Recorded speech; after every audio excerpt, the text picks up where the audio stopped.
welcome to our daily horrors. I'm Meeka Nomicon, and today I'm playing for the game Infatuation Simulation, where we join Esme as she goes on a journey filled with blood, love, and misery. Today is a special day, one of celebration and excitement. That's what it's supposed to be, at least. But to you, it's just another day. You'd go as far to say you've been dreading this day. You're not quite sure how most people have parties and look forward to this. You feel it must be something wrong with you. Everyone else loves their birthdays, so why don't you? Why do you hate the feeling of all eyes on you? What makes you hate the feeling of being celebrated? Nonetheless, today is your day. You log on to the usual social media, with it practically being your morning newspaper. There's the balloons floating on your screen. They serve as a pleasant reminder of today's significance. Unsurprisingly, you have some DMs, mostly from online friends. One of them being from a girl you actually don't know much about. Her display name reads Esme, a name only slightly familiar to you. You only know her through little interactions, such as liking each other's posts and replies. She doesn't seem bad though, from the pictures she's posted. Kinda cute if you remember correctly. You click onto her profile, scrolling through her media and trying to confirm the theory you've made in your head. You find mostly a bunch of stickers, ones of bunnies, cats and other cute animals. Certainly a cute personality at the very least. You finally find a picture she's posted, one decorated in the stickers, and the caption reads simply, Oot. You take a few moments looking at the picture, zooming in and out to examine her features. You're definitely pretty. After doing so, you head back to her message. It reads the following. Hey, it's your birthday today, right? Unless you just picked a random date, I guess, lol. But just wanted to be the first to say happy birthday. She's right.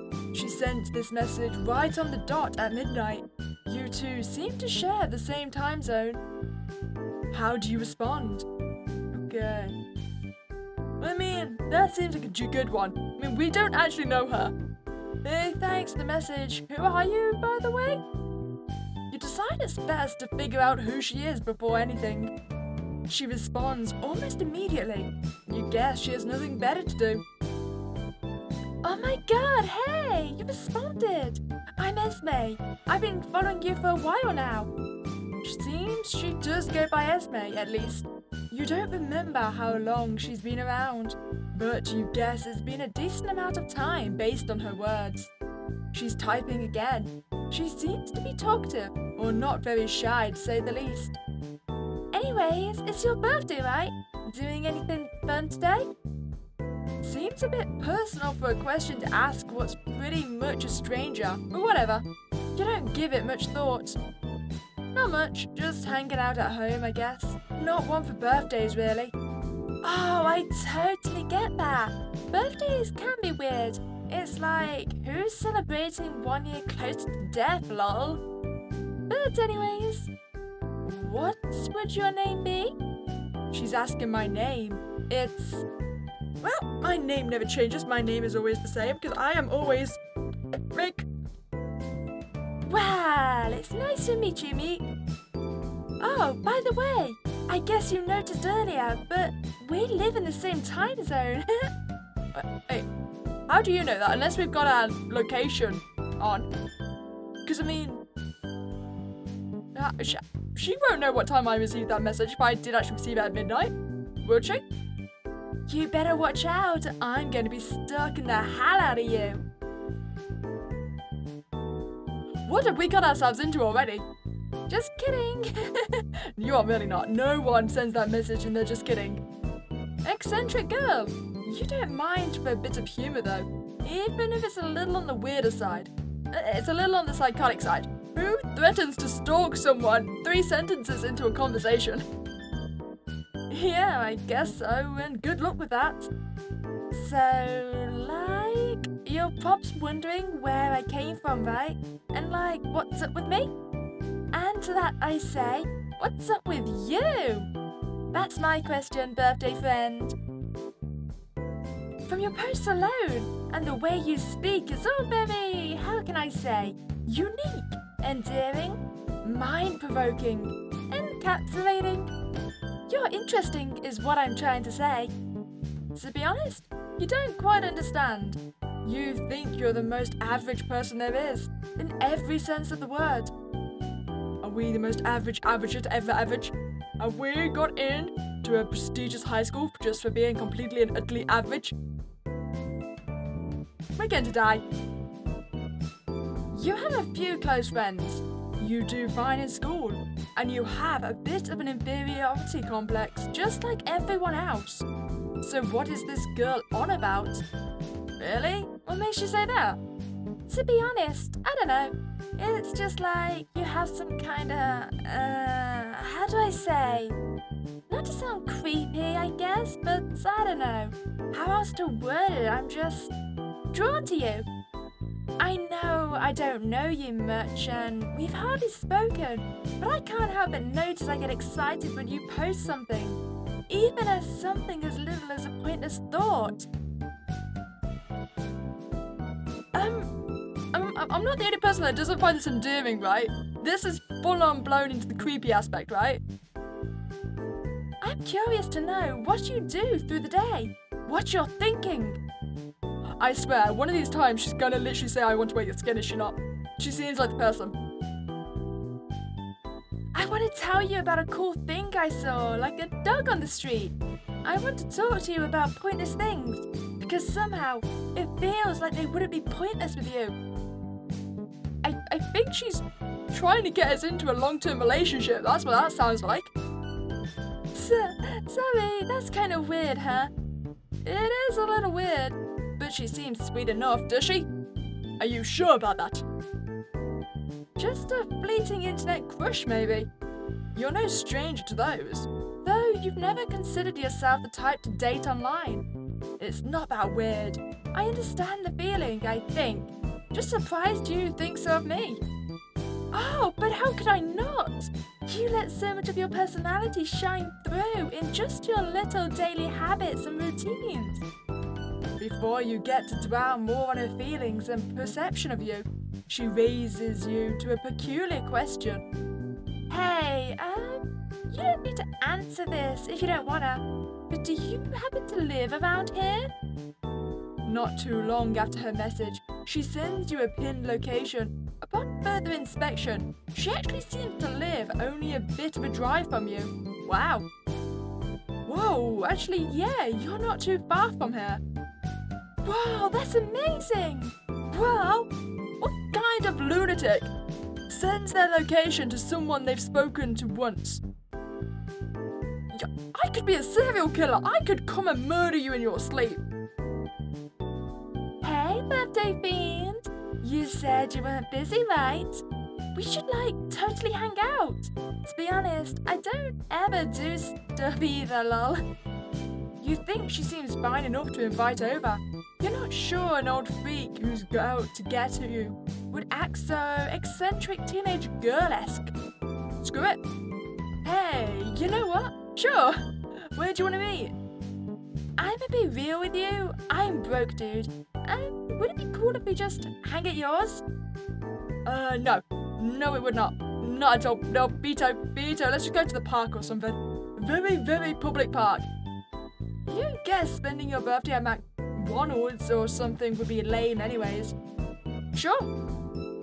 Yeah, that's fine, I guess. I'll send you my address. After doing so, you wait patiently for her to arrive. And luckily for you, she actually doesn't take too long. When we get stabbed through the neck, we will deserve this. We are a fool. In fact, she arrives almost immediately. Maybe she was in the area. Oh well, it's rude to keep a guest waiting. No, she is already stalking us, huh? You make your way to the front door, opening it with a bit of anxiety. In front of you is a girl with a serious look onto her face. She's small, no more than 5'3", probably. You don't know what to say. She holds a heavy atmosphere around her. A second or two passes, then 3, 4, 5. Hi, Meek! Oh my gosh, you look even cooler in real life! Like a button was hit, she changes her demeanor almost immediately. You're glad this isn't feeling as awkward already. So, you inviting me in? Are we playing by vampire rules? Right, inviting her. You got a little too caught up in what's probably just a joke. So, you give her a welcoming motion, stepping aside to allow her to pass. Her perfume passes by. As she swiftly walks forward, its scent reminds you of an artificial strawberries or like a shortcake. It's sickly sweet mostly. What will you do? Well, you know what? I don't want her to get even more attached to me than she already is, so we're gonna ignore it. She waits and looks at you for a few seconds before sighing. Oh, she 100% wanted us to notice. Oh. Did she like drown herself in her seat then, so it's gonna be very strong, so we definitely would smell it? So, anyways, what are we doing? It's your birthday after all. Oh, I really don't know. I don't particularly have anything planned. Really? You invite a girl over and you don't even have plans? Excuse me, you invited yourself over. Let's get this straight right now. She actually invited herself over. I mean, thank you. I'm glad we both remember this. But, okay. Gotta think of something, you guess? I mean, you could go home, I suppose, if you want to. I wouldn't mind. I'd feel safer. What will you do? How about we bake a cake? Sure, why not? Oh, she seems very happy about that idea. Oh, that sounds lovely, Meek. I love baking. Let's get straight to it. I'm a pretty good cook, you know. Is that so? I'd say so. I do it every day for myself, and making it for someone else just means there's extra love put into it, you know? Anyways, ingredients. We need them. Following her orders, you retrieve what is needed as she lists them: flour, sugar, eggs, butter, and baking soda. When you're done, she gathers the ingredients in a hazardous method, all in her arms at once. Before you can warn her or even lend a hand, throughout the room echoes a loud thud. Her method of holding everything at once has backfired. Esme looks up and down at you. There's a serious look to her again, her unnerving eyes and blank face staring right at you. Oops, sorry about that. Butterfingers, you know. Did you drop the eggs as well? Has flour exploded all over this entire room? Esme, you're causing me problems.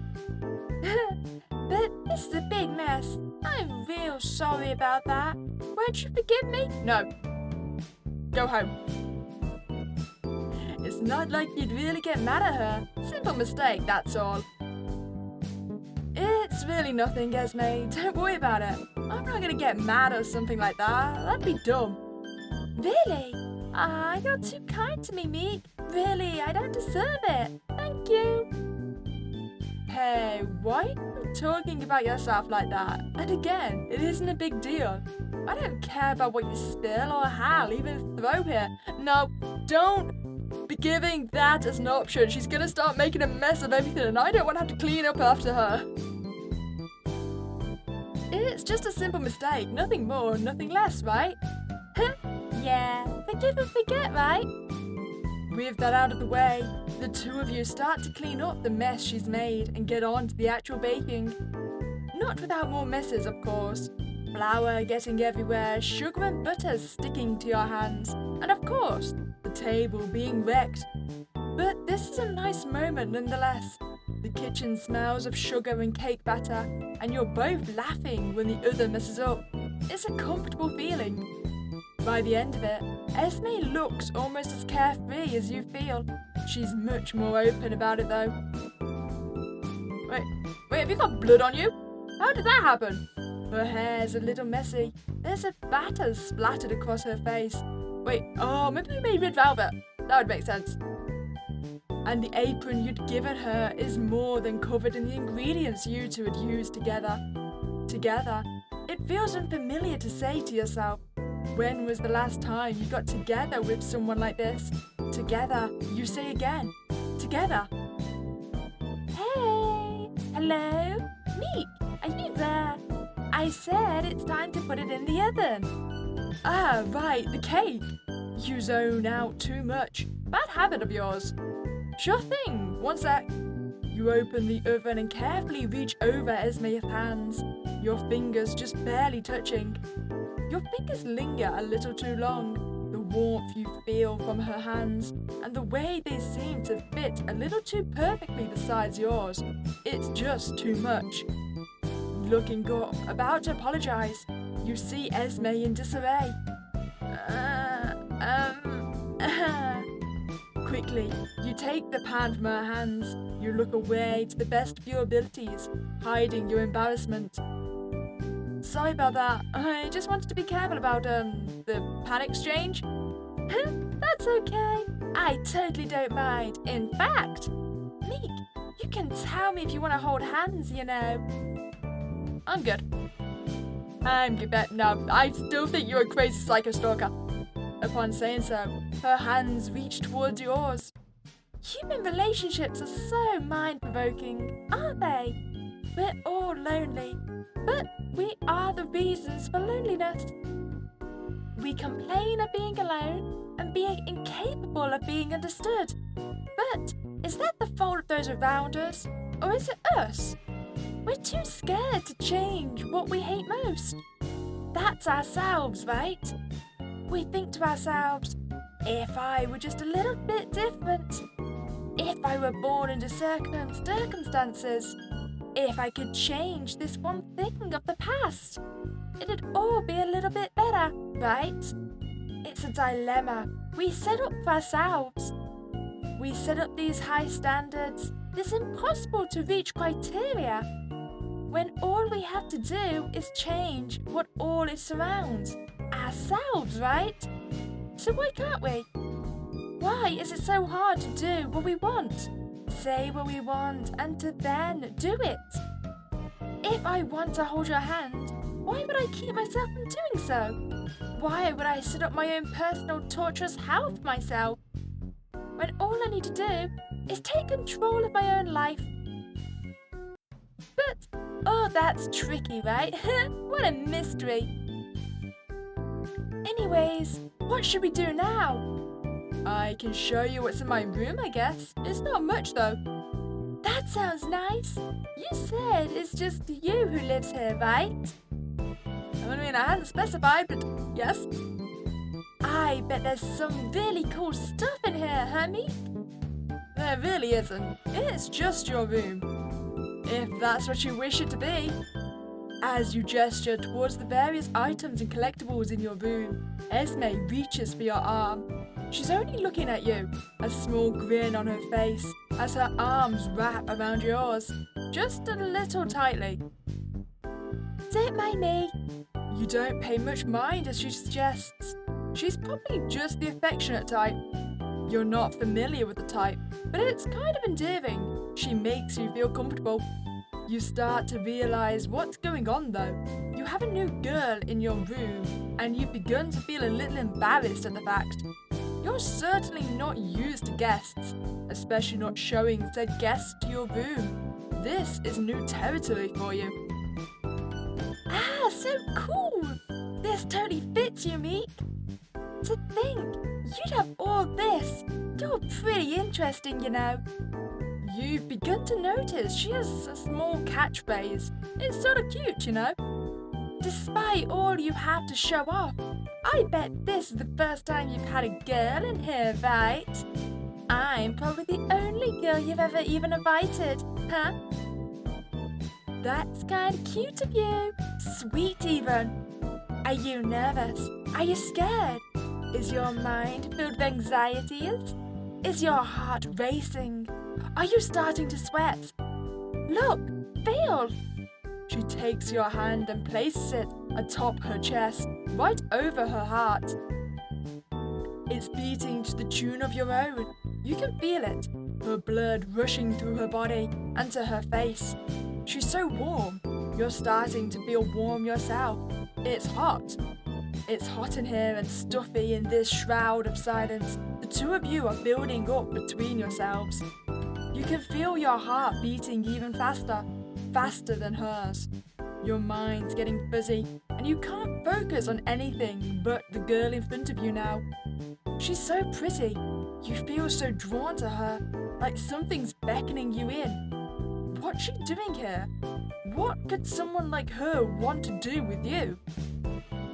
You start to wonder what she's here for. That is until, after what feels like an eternity, she lets go of your hand and looks back at you with a smile.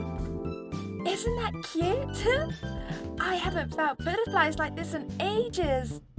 Hey, you haven't either, right? Right? She's right. You can't remember the last time you felt human connection like this. I can't say I have. Ah, how exciting! This is so cool. You know, when I woke up today, I didn't think my day would be like this. Meeting someone new, coming over to their house, feeling like I'm wanted. Don't you feel that way too? To be perfectly honest, this is a dream come true for me. I never leave my house unless absolutely necessary. I'm scared of people. I panic when in large crowds, and I can't seem to function when someone approaches me. It's all something out of my territory. You wouldn't expect that from someone as eccentric as me, would you? But it's true. I can't stand going outside and interacting with others. It scares me. And I don't even know if it's because I'm nervous I'll mess up, or if I'm nervous others will. You might be wondering, Esme, how are others going to mess up? They'll mess up because I'm messed up. They don't even have to do anything and I'll absolutely lose my mind over it. I get attached so easily and it's scary. More than anything, I think I just want to be loved, and that's scary. That's so scary when I'm the problem. You don't need to comfort me or try to prove me wrong on that. I know I'm the one who's the issue. I know I can be irrational, demanding, a burden.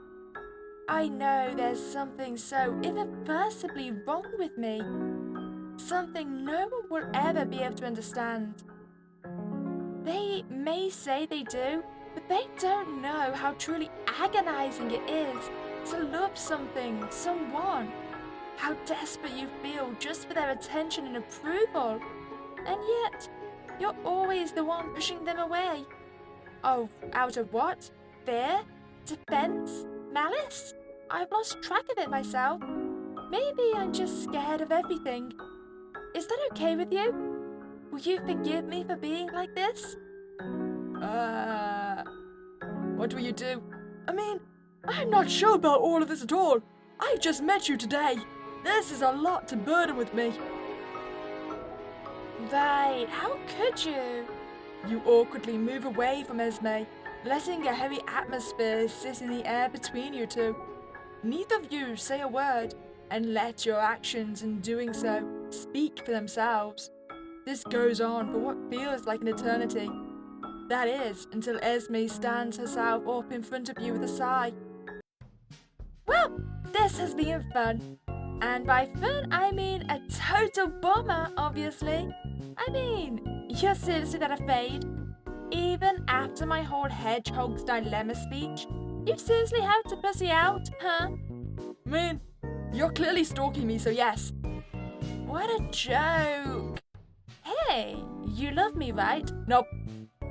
Hard nope. Say it. Say you'll do, won't you? I don't love you. Of course you don't. You're about to speak up to apologize. You just can't handle intimacy. That's all this whole thing is. Oh, she has a knife now. Maybe I should have lied. That is, until she pulls a knife out on you. You freeze up. This can't be happening, right? Oh, she even has the crazy eyes. She's getting closer. Closer than she was before. Your ears are ringing. and you feel as if you can't breathe. You close your eyes in anticipation until Esme speaks aloud. Hey, I'm not hurting you, you know. I'm showing you something new, something exciting.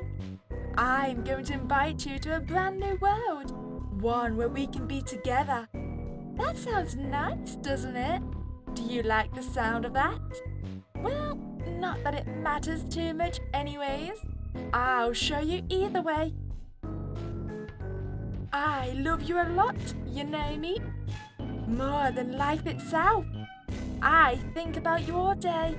You're the first thought when I wake up. You're the last thought I have before I go to sleep. You follow me into my dreams, gracing me with your presence. I think about you when I touch myself. Well, that intensified quickly. I think about you when I think of a life of marriage and children. Doesn't that all sound so nice? To be with the one you truly love, to follow them in life and in death. Because I won't stop to achieve that. I'll give you all my love and affections. I promise to care for you in health and in sickness. I promise to love you even when you hate me. I promise that I'll take good care of you even when you're gone. That way, we can truly be together, be in love, Meek.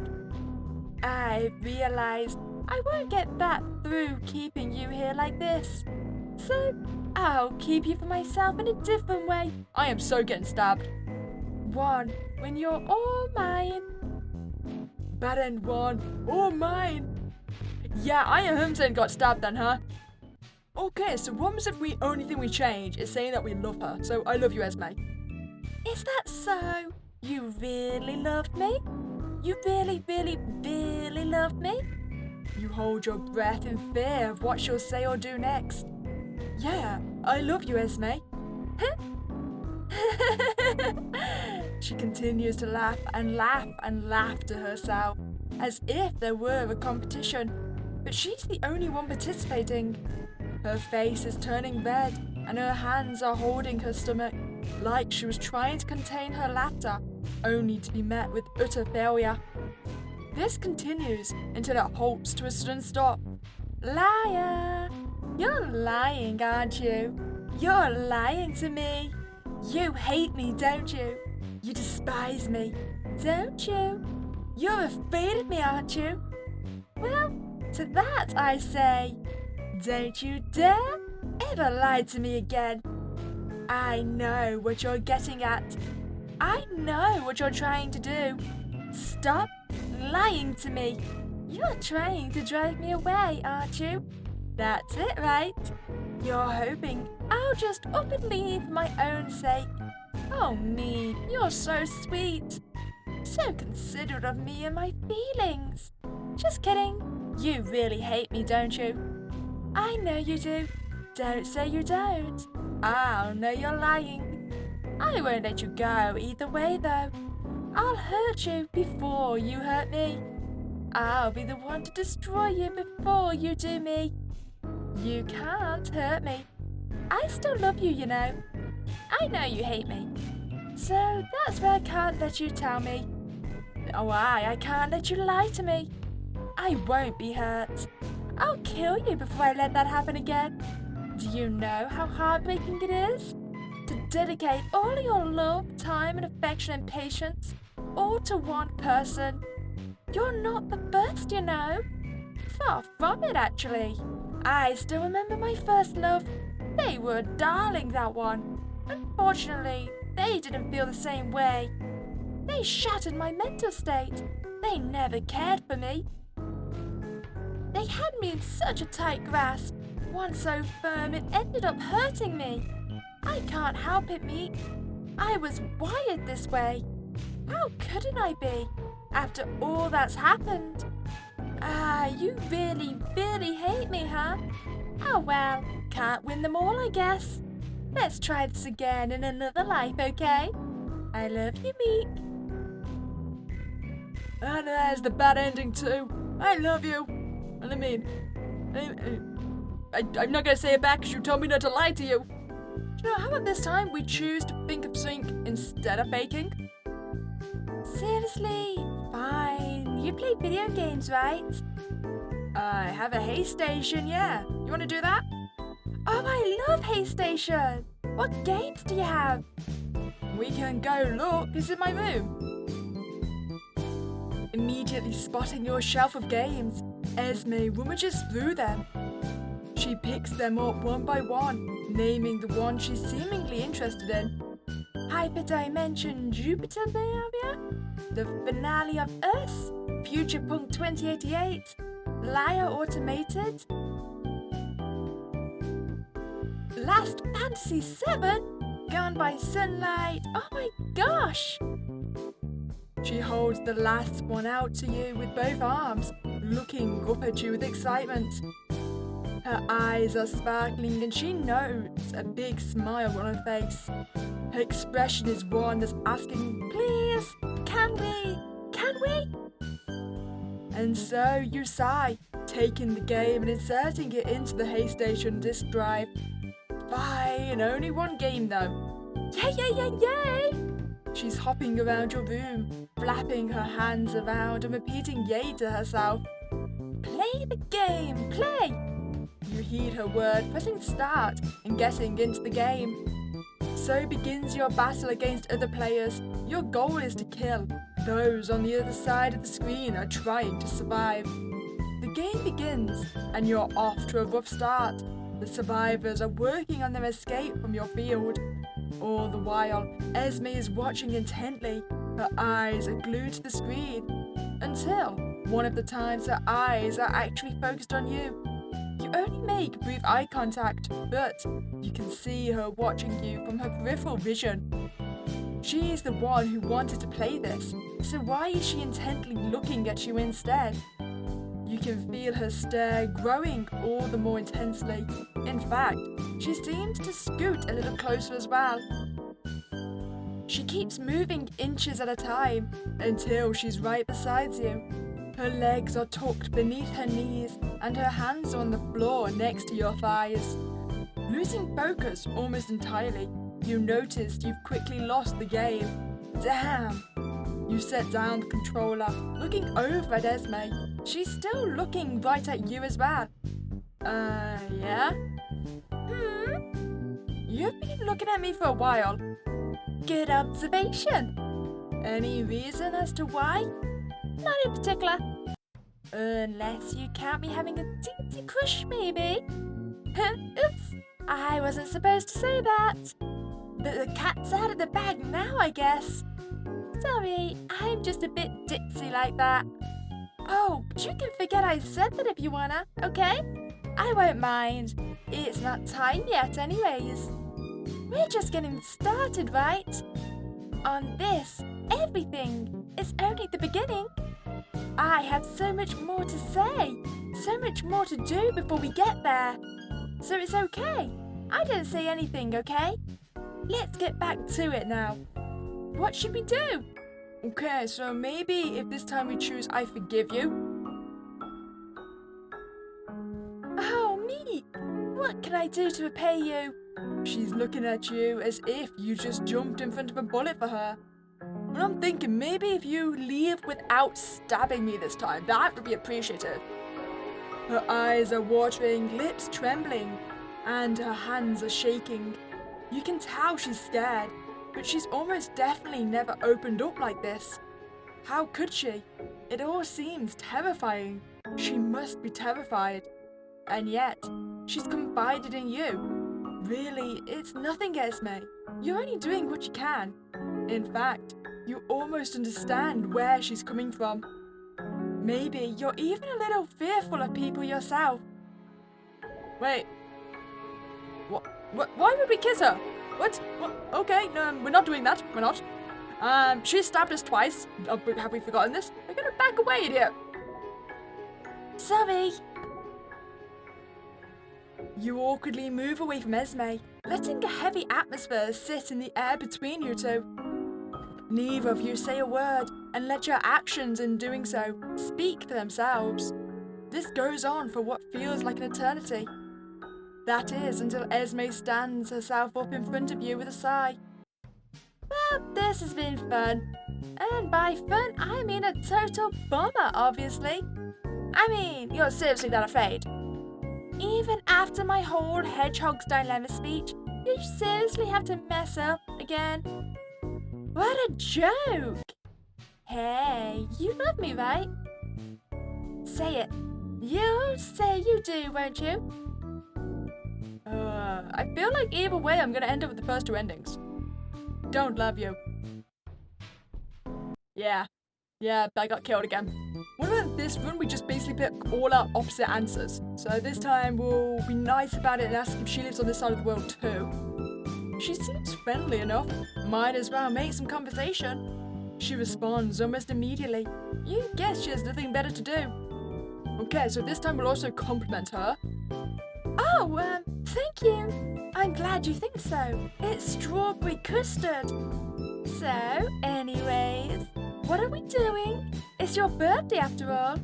I'm gonna so laugh if when she said it was strawberry custard, it was quite literally, she's just got strawberry custard and like slathered it on her neck or something. It's not strawberry custard perfume, just strawberry custard. I forgive you. Oh, Meek, what can I do to repay you? She's looking at you as if you just jumped in front of a bullet for her. Her eyes are watering, lips trembling, and her hands are shaking. You can tell she's scared, that she's almost definitely never opened up like this. How could she? It all seems terrifying. She must be terrified. And yet, she's confided in you. Really, it's nothing, Esme. You're only doing what you can. In fact, you almost understand where she's coming from. Maybe the reason you've never really been able to savor the feeling of togetherness is because you are too afraid. Esme. Yes, Meek? Along with her saying this, she leans in closer to you. Your faces are mere inches apart from each other. You can again smell that sickly sweet perfume of hers. You see her eyes shine through the little gaps of sunlight coming in from your bedroom window. Her breath hitches, as does yours. She's staring at you, as you are at her. Okay, so now we have to kiss her. Immediately, her lips mesh into yours. Before long, her hands are on yours. They're going up and down your arms. Her hands then slide their ways to your back. She's hugging you, holding you. Her lips are soft, warm. She's so warm. You can't get over how warm it is. You feel something wet and liquid going down your shirt now. It's so warm, you feel so nice, so happy, like you could die here. Her hands lay on your face now, cupping your cheeks. They fit perfectly around your face, like she was meant to be here. She's meant to be here with you, together. You two are together. You realize what's happening as her tongue slips into your mouth. You know what she's done and what she's going on, and yet you sit here, continuing to kiss the girl who's just stabbed you. Wait, what? When did I get stabbed? She realizes it too, breaking off the kiss but keeping her face in front of yours, looking up at you. I love you, Meek. And I think you love me too. You don't have to say it. I know how you feel. I know how you operate. I've been watching and waiting so long to finally have you here in my arms, and my arms being coated in your blood. It's a dream come true, really. I'm so obsessed with you, it pains me. My heart aches when I'm not near you. My emotions revolve around you. My days are based around you. I don't care for anyone but you. I mean that. If you and I were the last persons alive, I'd be happy with that. How can I be a last person alive when you just stabbed me? I even kissed you this time.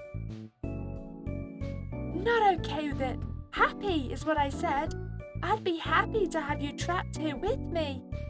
It'd mean I'll be the only one you look at, the only one you think of, the only one you want to be with. I don't need an empty world for that, though. You're all I ever think of. You're all I could ever want. You're all I have. I love you so much it hurts. I'm so in love with you, Meek. I can't stand it. I love you, I love you, I love you. I want to be with you forever. What will you do? Okay, let's be together forever then. If I'm gonna die, you die with me. Let's! You're so sweet, you know me. What would I do without you? I'm so happy to have met you, to have chosen you. I've been attracted to you for so long. You probably knew that already though, right? About how I know everything about you. How you wake up after sleeping in, how you stay up late online, how you interact with others and spend most of your time on the internet. But that's stuff you gather from following you on social media, huh? Simple stuff, easy stuff. I know so much more about you. I know what gets you excited, upset, intrigued. I know what you look like when you sleep. I kinda like a corpse, you know? You're pretty close to it right now, huh? I'm happy my voice will be the last thing you hear before going. I bet you are too. You're so cute. I suppose I'm running out of time to have us go out together though. She claps her hands together and smiles to herself while giving out a little sigh. Esme takes the knife she'd previously lunged into you and she drives it into her stomach. She yelps in pain and hunches over on the ground, now coughing up blood and moaning. After her coughing fit, she simply looks up at you with those bright, sparkling eyes of her. You've never seen her happier, and you've never felt happier. Esme reaches out towards you, her hand weakly grasping yours. Your fingers are interlaced, and you can feel the warmth draining from her hands. Nonetheless, this moment is still the comfiest, happiest you've ever experienced. As you continue to relish in this little fragment of time, frozen in your room, Esme speaks up. Together forever? Together forever. Wait, that's the normal end? What? Wait, so the normal end is to go kind of psycho insane with her and both commit suicide? Well, no, we didn't commit suicide. She stabbed us. And then commit murder-suicide. Okay, I'm guessing normal end 1, it would be if I tried to make a break for it, right? Okay, so this time we make a run for it. As quickly as you can, you stand up from the ground you were just sitting on, only to stumble over and land back where you were. You're in too much pain to stand up, let alone get anywhere. You look up after hearing laughter, followed by a small sigh. Oh, Meek. Oh, Meek. I see you couldn't hold through until the end. That's a real pity, you know. Even after all that, you give up now. That's kind of shameful, you know. Gross, I'd say. You're not getting away that easily, though. I'm a tough girl. I'll show you. She takes the knife previously lunged inside you and holds it in both her hands, raising it above her head. Her hands are coming down fast towards you. You're no time to even think. But she stops. The knife is pressed up against your throat, and she stops. I still love you, though. And so her words, you'll hear ring through your head as you feel yourself getting warmer and warmer. Your vision is fading now. Your eyes are heavy. But she speaks one last set of words to you. Let's try this again, okay? It was the try again. Oh, when I'm supposed to go along with it. Oh, okay, that's interesting. So because I've got all the other routes, I've now got a third option. So after I kissed her and she stabbed me, I can now tell her she needs help. Help? Meek, there's no helping me. I think you should know that already. There's so much fundamentally wrong with me. So much I can never change about myself or fix. There's taking control of your life, and then there's taking control of what you have left in life. I'm the latter. My emotions, my thoughts, my ideals, they're all out of my hand now. Do you think you can help me? You really, truly think there's hope for me? She goes silent, and you let her relish in this silence, letting her think. I was gonna kill you, you know. Well, I've been stabbed. I'm still likely to die, aren't I? You know, I've been stalking you, following you, watching you this whole time, right? I'm sick, you know that. And yet you still want to help me. I'm so awful. I'm the worst person I know. What have you done, Meek? Jeez. She takes a long pause again before sighing and giving you a small smile. You probably need help too, huh? Looking out for a girl like me, there's seriously gotta be something wrong with you. Guess there's a little hypocritical of me to say though. Okay, let's get help, Meek. And there it is. We found the true end. Let's get help. Oh, we all need it, don't we? Well, I hope you enjoyed that playthrough of Infatuation Simulation. And I think if there's one thing we've all learned today, maybe don't send out your location over the internet. Just meet in a very public place. It will save your life, trust me. As always, if you want to check out the game, we'll leave the link in the description below. If you enjoyed your time here, then please remember to like this video and subscribe to this channel. But other than that, have you a spooky day and I'll catch you next time, guys.